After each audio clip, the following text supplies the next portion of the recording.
Every 15 years, God unleashes hordes of monsters upon the world to reduce the population. Despite humanity's efforts to fight back, the monsters prove too strong, and the only option is to hide. The film begins with the first Judgment Day, when hordes of monsters erupted from mines and decimated cities, resulting in the loss of millions of lives. A war ensued, but eventually the monsters were defeated. To protect against future attacks, protective gates were constructed at the former well sites. 15 years have passed since the first Judgment Day, and the world has made some progress in recovering. Laura, a survivor who works at a school, is one of the lucky ones. She has a persistent male friend, Milton, who repeatedly asks her out, but is unsuccessful in his attempts. Laura's reluctance to date Milton may stem from her resentment towards her ex-husband Dave, who was absent during the Day of Judgment, leaving Laura to fend for herself while pregnant. The couple has a 15-year-old son, Tyler, who spends most of his time at the skate park with his friends and girlfriend, Maddie, and playing video games. Tyler has become a pawn in the complicated relationship between his parents, who split up shortly after his birth. As the eclipse draws near, tensions rise as it may signal another monster invasion. Seismic activity has increased, and personnel at the protective domes are conducting emergency checks. Furthermore, troubling news of a mass extinction of fish has spread worldwide. The situation begins to resemble the events leading up to the first Judgment Day.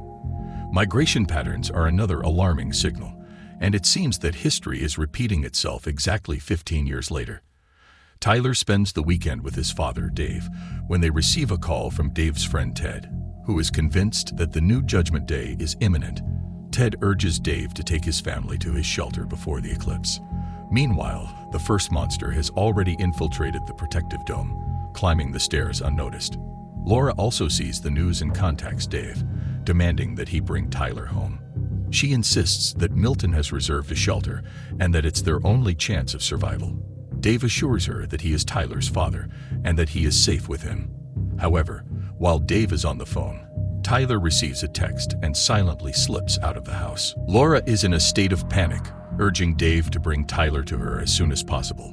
Dave agrees and heads to Tyler's room, only to find that he's not there. Meanwhile, Milton rushes Laura, informing her that the shelter is filling up quickly and they need to hurry. Laura expresses her concern about Tyler's whereabouts. Milton manages to track Tyler down at the skate park using his phone number. Tyler is with Maddie, who is anxious and frightened since her parents left her alone. Tyler promises her that he won't leave her and recalls how his father left them during the first Judgment Day. Suddenly, the sound of bird cries interrupts them as flocks of birds fly in a single direction. Panic spreads through the park, and people begin to evacuate the town. Dave heads to the park to search for Tyler, but gets caught in a massive traffic jam. He abandons his car and continues his search on foot. Meanwhile, under the dome, a worker is conducting instrument checks. Suddenly, there is a rustle and strange sounds, and a monster appears, tearing apart the worker nearby. The soldiers shoot at it, but their bullets have no effect. Tyler and Maddie watch in horror as panic grips the scene. Dave arrives, and Tyler explains to him that Maddie had nowhere else to go, and he couldn't leave her behind.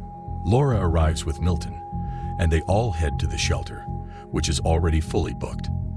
They have only an hour left before the eclipse, and chaos reigns in the city as people try to flee, causing traffic jams everywhere.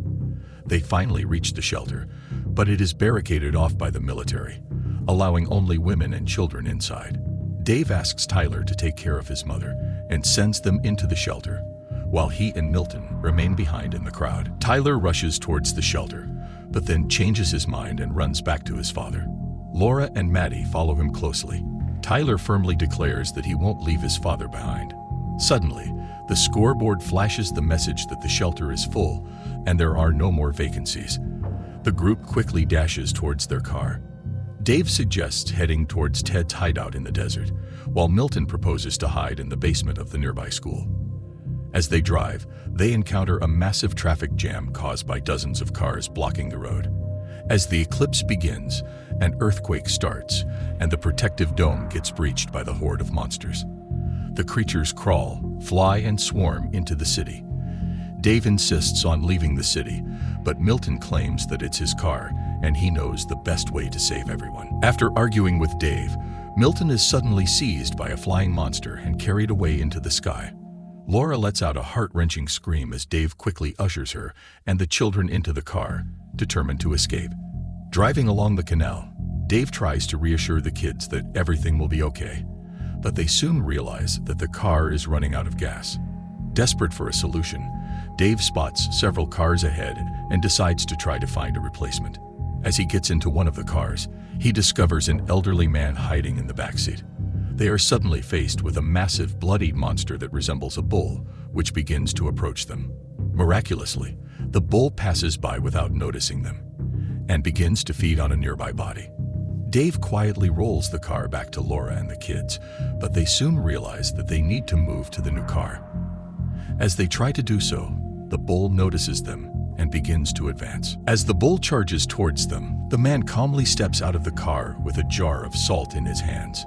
He sprinkles the salt over the beast, causing it to stop in its tracks. Laura and the kids quickly escape into Dave's car. The bull then turns on the man and tears him apart. Dave drives away from the scene, with hordes of monsters flooding into the city from all sides. He navigates through the mountains and arrives at Ted's hideout, a concrete bunker with cameras on the roof. Despite knocking on the doors, there's no response. Ted is held hostage by an armed assailant behind him. Meanwhile, a herd of monsters rushes towards the shelter. Dave prepares to defend his family with a tire iron, but just in time, the doors of the bunker open, and they all rush inside. Dave embraces Ted and his wife Stella as they enter the bunker, but their relief is short-lived as the monitors reveal the monsters pounding on the door. A military man, Corporal Garrett Jensen, sits in a corner, keeping to himself. When Maddie asks how the monsters can sense them, Garrett explains that they respond to light, heat, and perhaps even the soul, as they are creatures spawned by the devil and feed on the spiritual essence of their prey. Laura wonders if Garrett is religious, and he responds that today he is. He recalls working at a refinery on the first Judgment Day, where he narrowly escaped the monsters by hiding in a pond of salty mud, listening as they massacred 150 of his colleagues and friends. As Garrett recounts his horrific experience, Ted signals to Dave to retrieve the knife. Dave quietly complies, understanding the unspoken message. That's why it's called Judgment Day. Garrett continues, "The devil rules on this day." Suddenly, a centipede-like monster crawls through a small hole in the mesh covering the window.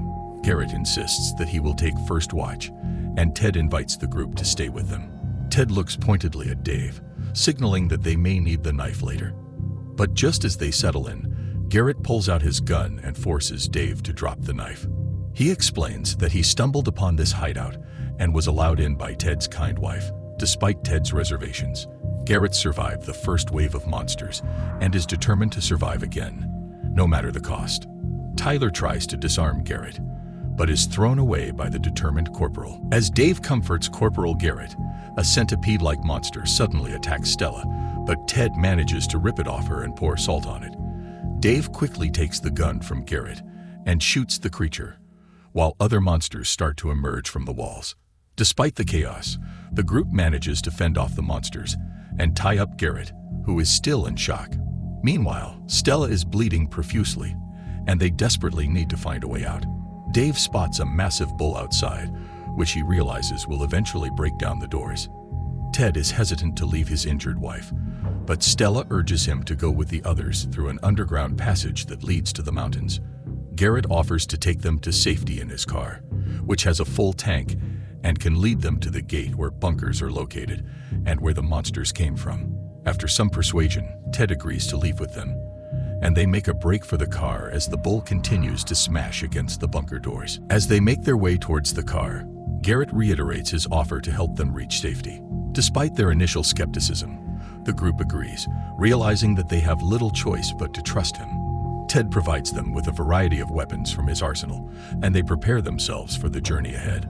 The bull continues to batter the bunker doors, prompting the group to flee through the tunnel. However, Stella's condition worsens, and tensions rise as Dave and Laura argue about their current predicament. As they journey onwards, Tyler spots a dead monster on the side of the road. But when Maddie approaches it, she is suddenly ensnared by the creature's tentacles, which pull her towards a hole in the ground. In a wild panic, Maddie screams for help, and Dave and Tyler work frantically to free her from the monster's grasp. Garrett offers assistance, and Dave cuts his restraints to allow him to help. Finally, the group reaches the top of the mountain, greeted by a sight of utter devastation and flames. Their car refuses to start, and the monsters from below quickly close in on them. Garrett frantically tries to start the engine while Stella watches the approaching horde, her hand on the gun in her holster. Ted pleads with her to hand it over, but Stella shakes her head and steps out of the car, accepting her fate. Dave forcibly shoves Ted back into the car, and they speed off, leaving Stella behind with the monsters. The creatures pursue them relentlessly as they drive, but eventually, they pick up a radio signal reporting that most of the shelters have fallen. Dave comforts Laura as they arrive at the gate, which is now open and deserted. Garrett informs the group that the hideout is in the basement, but the power needs to be restored before they can head down. Dave and Garrett volunteer to restore the power, while the rest go to find a first aid post for Ted's back wound. After restoring the electricity, Garrett reveals that the gate was prepared for a second invasion, but the well was too deep to pump enough salt into it. As they reunite with the others, they hear monsters roaring and discover a bloody corpse. With only 2 hours left until the end of the eclipse, Garrett suggests hiding in a chemical warehouse with impenetrable doors. However, a monster attacks Garrett, prompting Dave to help him fight it off. This attracts more monsters, so Garrett runs through a nearby door and injects himself with something that causes his veins to swell and turn black. Dave returns to his family and entrusts Tyler with keeping his mother safe while he goes to level the playing field. He plans to use the salt water to keep the monsters out by funneling it through the tank pipes. Before leaving, Laura kisses Dave and warns him to be careful. Dave makes his way through the ventilation system, witnessing a monster devouring its prey. He must turn off the taps next to the monster, but it senses his presence and chases him. Dave fights back, pouring salt on the monster, causing it to crumble to dust. Meanwhile, the rest of the group is being hunted down and surrounded by monsters, with Tyler shooting back to defend them. Ted bravely charges at the monsters with an axe, urging Tyler to protect the family. However, multiple monsters attack him at once, and Tyler runs out of ammo while trying to fend them off. Suddenly, Dave's voice is heard over the loudspeaker, instructing them to turn on the fire alarm, causing salt water to spew out and disintegrate the monsters. Sadly, Ted succumbs to his injuries during the battle. As the eclipse ends, the remaining monsters retreat back through the gate. Laura and the children run towards a nearby area where they are confronted by Garrett holding a gun. Without hesitation, he shoots Tyler, claiming that it's not their world anymore and that God is taking a day off. Laura tries to shield her son, but Dave arrives just in time and hits Garrett with a fire extinguisher. A massive monster emerges from beneath the ground and attacks Garrett, swallowing him whole. The others flee to the medical unit and concoct a mixture of salt to use against the creature. As the monster breaks through the doors, Dave throws the canister of mixture and it explodes, causing the monster to crumble into ash. Laura and Dave embrace, grateful to have survived the ordeal. Despite the devastation, they feel hopeful that life will eventually be reborn, and that light will always triumph over darkness. That concludes our story for today. Please let me know in the comments which movies you would like me to narrate next. Until next time.